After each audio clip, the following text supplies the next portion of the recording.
हां मी पोचतोय. तू निघालीस का? ठीक आहे पोचतो मी. बरं ऐक ना, आर्चीस आणि पूर्वाला कळायला आपण भेटतोय ते.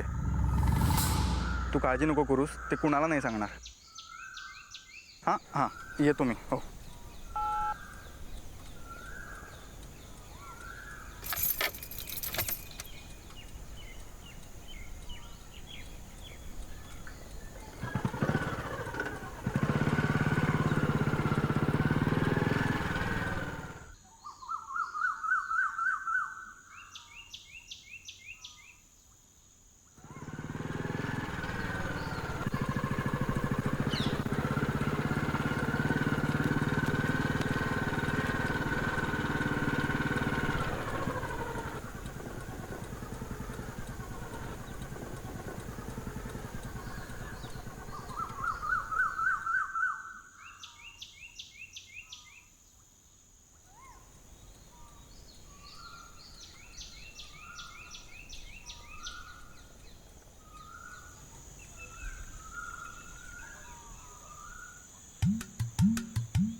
फार उशीर नाही ना झाला?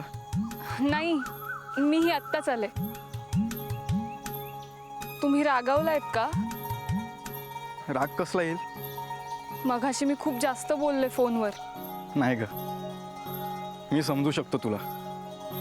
तुमच्या घरी पण प्रॉब्लेम चालू असणार.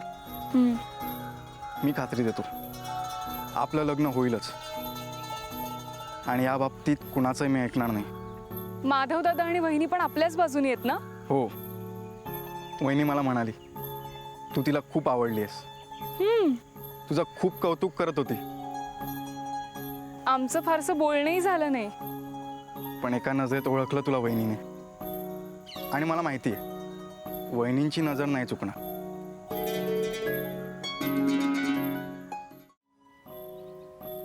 माधव दादा आणि वहिनी पण आपल्याच बाजूने आहेत ना? हो, वहिनी मला म्हणाली तू तिला खूप आवडली आहेस.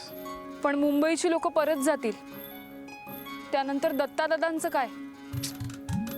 मी म्हटलं ना तुला, जे ठरलंय तेच होईल. म्हणून मी तुझ्या आईबाबांना लग्नाची तारीख काढायला सांगितली. हो, पण तरीही हुरहुर लागून राहतेच ना. मी आहे तुझ्यासोबत आणि नेहमी असेन.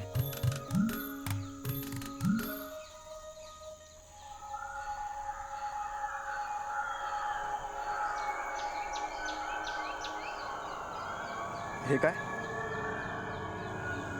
उघडून बघू नका, फक्त नेहमी सोबत ठेवा. याने सगळं नीट होईल. ठीक आहे.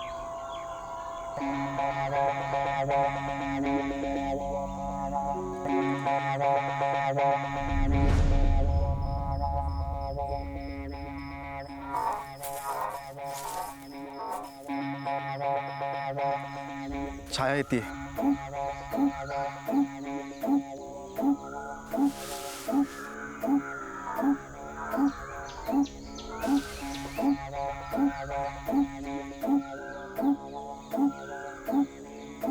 छाया, काल देवळातून येताना आर्चीसान छायाक बघितला असा दत्ता म्हणा होतो.